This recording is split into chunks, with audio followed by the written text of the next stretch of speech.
Guys, इस video में हम लोग देखेंगे कि एसबीआई क्रेडिट कार्ड में जब हमें रिफंड मिलता है और अगर गलती से हमने अपना क्रेडिट कार्ड को क्लोज कर दिया, उसके बाद अगर हमें किसी तरीके का रिफंड मिला है हमें क्रेडिट कार्ड में, तो हम उस अमाउंट को कैसे अपने बैंक अकाउंट में ट्रांसफ़र करेंगे।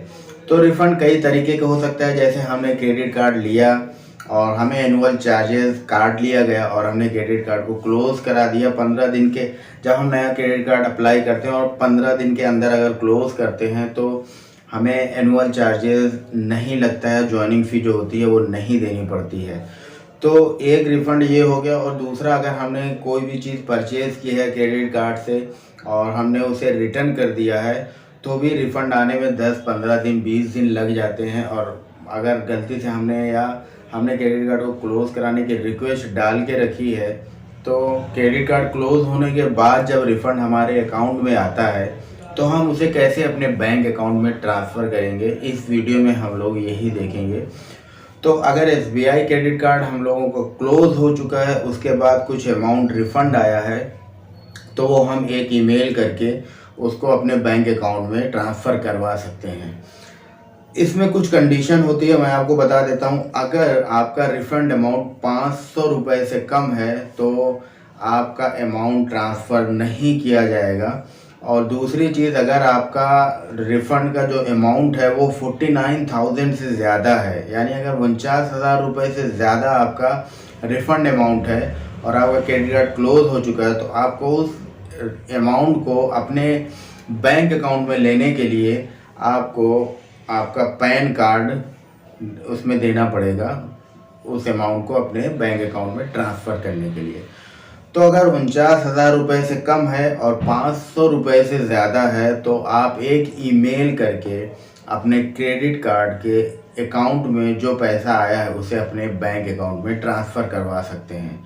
तो चलिए चलते हैं ईमेल की तरफ और हम लोग देखेंगे कि ईमेल में क्या लिखना है। बहुत शॉर्ट में ईमेल लिखूँगा और आप उसी तरीके से ईमेल करके अपना रिफ़ंड अपने बैंक अकाउंट में ट्रांसफ़र करवा सकते हैं। तो चलिए करते हैं वीडियो को शुरू। तो ये हम लोग आ जाते हैं मोबाइल की स्क्रीन पर और कैसे ईमेल करना है वो हम लोग देखते हैं। तो आप ये देख सकते हो, इसमें ये देखिए, सबसे पहले यहाँ हम लोग आते हैं सब्जेक्ट में क्या लिखना है। सब्जेक्ट में आप लिखेंगे request regarding credit card balance refund. ठीक है, क्रेडिट कार्ड बैलेंस रिफ़ंड। तो इसमें क्या क्या कैसे लिखना है, तो इसमें नीचे आपको मैसेज में टाइप करना है डियर एसबीआई कार्ड्स, और फिर उसके नीचे अगर आपको कुछ अपने तरफ से लिखना है तो आप लिख सकते हैं, वरना ऐसे शॉर्ट में लिखेंगे तो आपका काम आराम से हो जाएगा। तो यहाँ पे आपको लिखना है क्रेडिट कार्ड डिटेल्स। तो अपने क्रेडिट कार्ड की डिटेल्स लिखना है, जो आपका क्रेडिट कार्ड क्लोज हुआ है, जिसके रिफ़ंड आपको अपने बैंक अकाउंट में ट्रांसफ़र करना है, तो वो क्रेडिट कार्ड की डिटेल आपको यहाँ पे देनी पड़ेगी। तो कौन सा क्रेडिट कार्ड है, एसबीआई का, क्लिक है, सेव है, प्राइम है, जो भी रहेगा आपका। तो यहाँ पे आप क्रेडिट कार्ड का नाम वो लिख दोगे, उसके नीचे ऐसे ही आपको क्रेडिट कार्ड का नंबर आपको लिख देना है, फिर उसके नीचे आपको एक्सपायरी डेट लिखनी है और उसके नीचे आपको अपना नाम लिखना है। एक चीज़ याद रखिए, आपको अपने बैंक अकाउंट में ट्रांसफ़र लेना है, अपने बैंक अकाउंट में जो रिफ़ंड लेना है, तो जो क्रेडिट कार्ड पे आपका नाम जैसा रहेगा वैसा ही नाम आपके बैंक अकाउंट में होना चाहिए, तभी आपको रिफ़ंड मिलेगा। तो फिर नीचे लिखेंगे सेविंग बैंक अकाउंट डिटेल्स। तो यहाँ पे हम लोग अपने सेविंग बैंक अकाउंट की डिटेल लिखेंगे। तो सबसे पहले अपना नाम लिखेंगे, पूरा नाम जैसा आपका अकाउंट में है, क्रेडिट कार्ड और बैंक अकाउंट में सेम नाम होना चाहिए आपका। फिर उसके नीचे आप लिखेंगे बैंक का नाम, किस बैंक में आपका अकाउंट है, यहाँ पे आप बैंक का नाम लिखेंगे। उसके बाद नीचे लिखेंगे बैंक अकाउंट नंबर, आपको अपना लिखना है।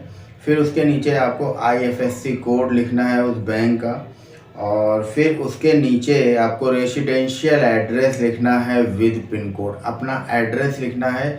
याद रखिए, आप एड्रेस वही लिखेंगे जो आपके क्रेडिट कार्ड में मेंशन किया हुआ है। जब आप क्रेडिट कार्ड लेते हो तो आपको एड्रेस देना पड़ता है, होम एड्रेस और ऑफिस एड्रेस, तो वही आप एड्रेस यहाँ पे भी देंगे। और फिर उसके नीचे ऑफिस एड्रेस आपको देना है, बिजनेस करते हो तो बिजनेस का नाम या जॉब करते हो तो कंपनी का नाम। जो आपने क्रेडिट कार्ड लेते टाइम में जो डिटेल्स दी थी वही डिटेल्स आपको यहाँ पे भी देना है। फिर उसके नीचे डेट ऑफ बर्थ आपको अपनी डाल देना है और फिर उसके नीचे मदर्स नेम लिखना है और फिर उसके नीचे आपको रजिस्टर्ड मोबाइल नंबर आपको लिखना है जो आपके क्रेडिट कार्ड से लिंक था। और फिर उसके नीचे आपको थैंकिंग यू और अपना नीचे नाम लिख देना और कोशिश करें कि अपने रजिस्टर्ड ईमेल आईडी से ही आप ईमेल करें। अब फिर चलते हैं ऊपर की साइड में और देखते हैं किसे ईमेल भेजना है। तो आप टू में nodalofficer@sbicard.com पे आप भेज दोगे और सीसी में जाकर customercare@sbicard.com। तो ये आप जो एड्रेस है ईमेल का, इसे स्पेलिंग आप चेक करके और फिर इस पे आप ईमेल कर देंगे और ईमेल करने के बाद 5 से 7 दिन लगेगा। आपका जो अमाउंट रिफंड अमाउंट आपके क्रेडिट कार्ड अकाउंट में पड़ा हुआ है वो आपके बैंक अकाउंट में ट्रांसफ़र हो जाएगा। तो अभी के लिए सिर्फ इतना ही। अगर आप हमारे चैनल पर नए हैं तो प्लीज़ चैनल को सब्सक्राइब ज़रूर करें, लाइक एंड शेयर करें जिससे हमारी लेटेस्ट वीडियो आपके पास सबसे पहले पहुंचे। अभी के लिए सिर्फ इतना ही, फिर मिलेंगे नेक्स्ट वीडियो।